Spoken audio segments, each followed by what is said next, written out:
I'm James Cotton Morgan. I'm a heart disease survivor. I'm Lyra Morgan, Cotton's wife. I was having heartburn and never really had heartburn, and had a buddy that was in the Charlotte hospital with bypass surgery. So I called him and I said, was you in a lot of pain and all? He said, no. I was still walking 5 miles a day, playing golf 3 times a week, and I just had heartburn.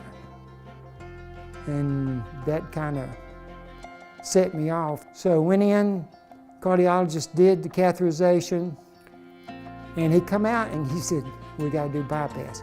And when he said that, I'd never been in the hospital. Here I am, 49 years old, and scared to death, just scared to death.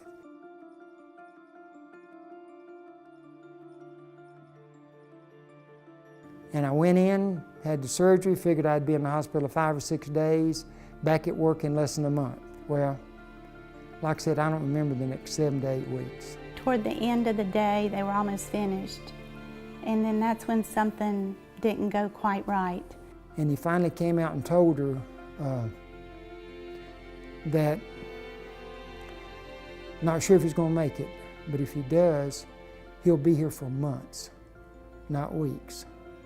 The 2 new bypasses had collapsed that he had just had done less than 24 hours ago.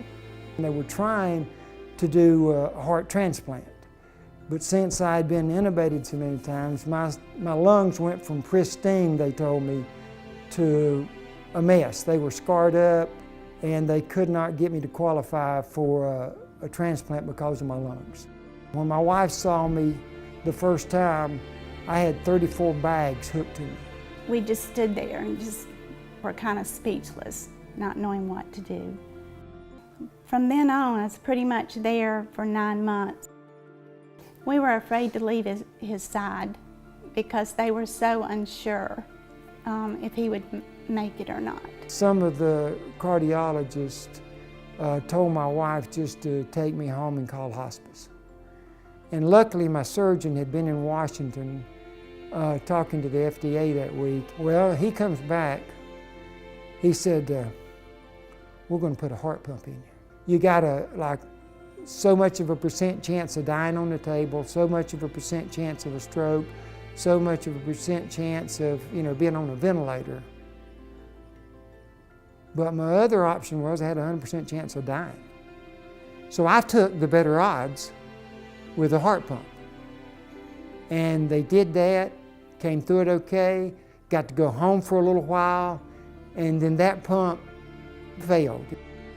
Had to go back to the hospital, and he got me approved for the next generation heart pump.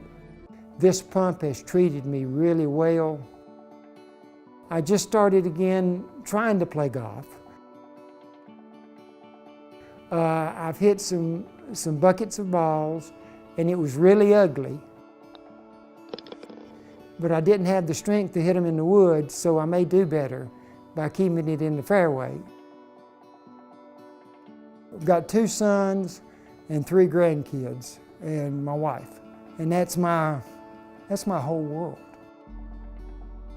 The fact that knowing she stayed with me for 7 days a week, 24 hours a day, took care of everything, and that helps me get by day to day because my grandkids would come visit. So that is really, I think, probably helped me get better faster.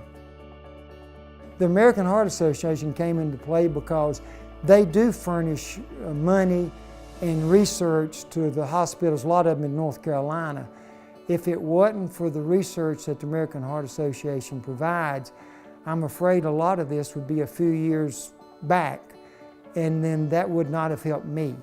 I think once you know someone who's been through something like this, then it tugs at your heart more to support the American Heart Association so it can continue to do good work.